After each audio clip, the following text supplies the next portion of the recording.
जय Hind dear students. आज मैं कायनात फिर से आपके साथ हूँ। आज हम चर्चा करेंगे कि नारी शक्ति क्या होती है। नारी शक्ति की बात करते हैं तो मैं यहाँ पे वुमेन एंट्रीज को लेके आई हूँ। इंडियन डिफेंस में कितनी तरीके की वैकेंसीज जो कि केवल लड़कियों के लिए आती हैं। अगर आप हमारे देश की बात करते हैं तो देश में कई जगह पे हमें इक्वल राइट्स दिए गए हैं और इस साल में लास्ट ईयर हमने देखा है जहाँ पे ND2 में लड़कियों को भी आने का मौका दिया गया है हमारे साथ, जहाँ पे इक्वल राइट्स के साथ equalism as accordingly to the officer level rank from the NDA the woman can also apply who has an age over of 18 years, 18 and a half, मतलब minimum 15 and a half is the starting year of your age and the form filling age has been end up at the age of 18 and a half from NDA. We are going to start from the officer level ranks. अगर हम officer level ranks की बात करते हैं तो women entries में अगर आप देखते हैं तो बच्चियों को NDA से एक सुनहरा मौका मिला है जिनकी एज 18.5 वर्ष तक की होनी चाहिए, जिनकी फॉर्म फिलिंग एज 15.5 से 18.5 साल और 16.5 से 19.5 साल होनी चाहिए, जो कि आर्मी के लिए किसी भी स्ट्रीम से जा सकती है और इंडियन एयरफोर्स, इंडियन नेवी और इंडियन नावल के लिए उनके पास 10+2 में फिजिक्स, केमिस्ट्री, मैथमेटिक्स में 9% बार के साथ आपका अप्लाई होता है फॉर्म। इसके बाद हम ग्रेजुएशन स्टैंडर्ड्स पे बात करते हैं। बेसिकली बच्चियों के लिए ऑफिसर लेवल रैंक के लिए तो उनके पास वैकेंसीज बतौर आती हैं CDS के लिए, कंबाइंड डिफेंस सर्विसेज के लिए OTA, जहां पे शॉर्ट सर्विस कमीशन के लिए इंडियन आर्मी के लिए हमारी बच्चियां अपने देश को सर्व कर सकती हैं, जहां पे एज एन लेफ्टिनेंट आपको पोस्टिंग मिलती है और आप ग्रेजुएशन स्टैंडर्ड पे आप किसी भी स्ट्रीम से हो तो आप आर्मी के लिए अप्लाई कर सकती हैं, जहां पे आपकी एज अकॉर्डिंगली 18 to 24 ईयर्स आपकी फॉर्म फिलिंग एज होनी चाहिए और 19 to 25 ईयर्स आपकी ज्वाइनिंग एज होनी चाहिए। इसके साथ अगर हम बात करते हैं इंडियन एयरफोर्स में आपको डायरेक्ट सिलेक्शंस के लिए विद नो UPSC, अगर हम बात करते हैं FCAT की बात करते हैं, एयरफोर्स कॉमन असेसमेंट टेस्ट नाम होता है इसका। ये एयरफोर्स आपको वैकेंसी देती है जहां पे ऑफिसर लेवल रैंक के लिए हमारी बच्चियां जा सकती हैं, वुमेन एंट्रीज से आप जा सकती हैं, जो कि ग्रेजुएशन स्टैंडर्ड पे अगर आपको दो तरीके से बात करती हैं, जहां पे आप फ्लाइंग ब्रांच के लिए जा सकती हैं, ऑपरेशन डिपार्टमेंट हुआ आपका, कंट्रोलर रूम हुआ आपका, लॉजिस्टिक रूम हुआ आपका,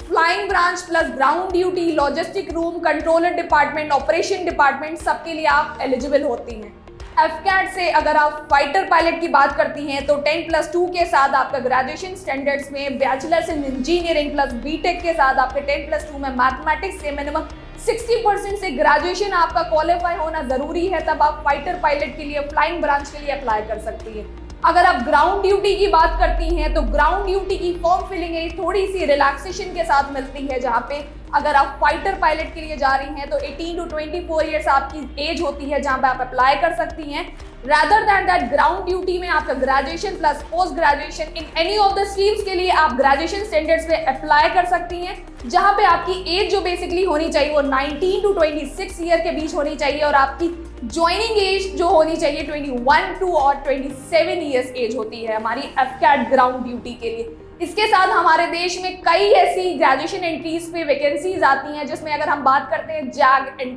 जैग एंट्री हमारी उन बच्चे और बच्चियों के लिए होते हैं जो कि LLB से ग्रेजुएटेड होते हैं, जिनके पास BA in LLB होता है, जिसमें उनका 60% ग्रेजुएशन स्टैंडर्ड पे बनना जरूरी है और वो हमारे लीगल डिपार्टमेंट के लिए हमारे फोर्सेस में अप्लाई कर सकते हैं। स्पेशल एंट्री के लिए जहां आप बात करते हैं NCCs, आपको NCC स्पेशल एंट्री के लिए भी आप अप्लाई कर सकती हैं, जहां पे आपका ग्रेजुएशन होना प्लस उसके साथ NCC C सर्टिफिकेट में आपका AB ग्रेड होना कंपलसरी होता है, जहां पे आप डायरेक्ट एंट्री से SSB में बतौर आप एज ए लेफ्टिनेंट आपकी पोस्टिंग होती है as equal to the short service commission पे आप जाती हैं। अगर आप बात करते हैं हमारे non commission to the below officer level ranks के लिए तो आप सोल्जर एंट्रीज पे कई वैकेंसीज से हमारी बच्चियां जा सकती हैं, जहां पे GD के लिए बच्चियां ग्राउंड ड्यूटी के लिए आर्मी में सर्व करती हैं और अगर हमारे स्पेशल फोर्सेज में पैरामिलिट्री की बात करते हैं तो वुमेन मिलिट्री पुलिस के लिए हमारी बच्चियां सर्व करती हैं,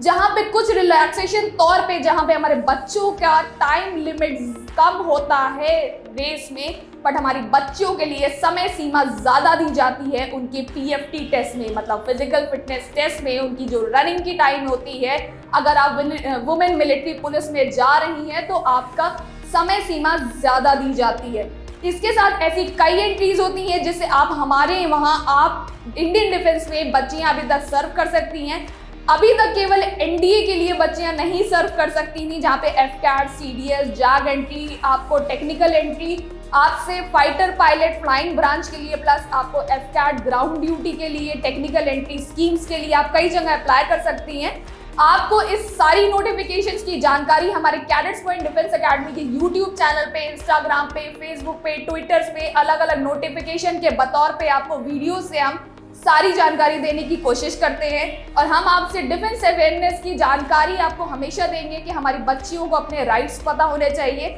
हमारे नारी शक्ति की बात ज़रूर करेंगे, जैसे कि हम सब जगह सर्व कर सकते हैं, वैसे हम जब बच्चों की, हम फौजी की बात करते हैं तो केवल हमारे दिमाग में आता है कि फौजी केवल एक लड़का हो सकता है। फौजी एक लड़की भी हो सकती है, क्योंकि अगर आपने देखा होगा शिवांगी सिंह वॉज द